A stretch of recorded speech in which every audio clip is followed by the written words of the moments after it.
Hello and welcome to Week 2, following your introduction to knowledge exchange. This week will be all about protecting knowledge and research results. We'll talk about the different options you have and their uses. But to put things in perspective, it is good to know that over 95% of university output enters the world through peer-reviewed scientific publication. So protection of research results by intellectual property rights is the exception to the rule.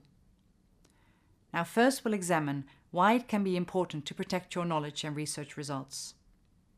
If you protect your knowledge and research results, you can set the conditions for use.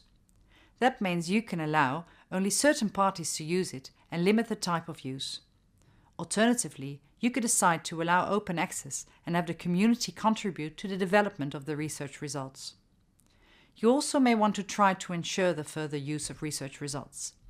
In certain industries, research results are not being used at all if they are not protected by intellectual property rights because of a lack of competitive edge.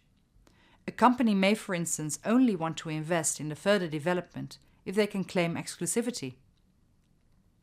Protection by intellectual property rights also gives you the opportunity to generate revenues. That could be as a compensation for its use by a commercial partner.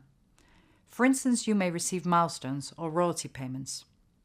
But also, having intellectual property rights registered in your name increases your chances when you apply for a new research grant.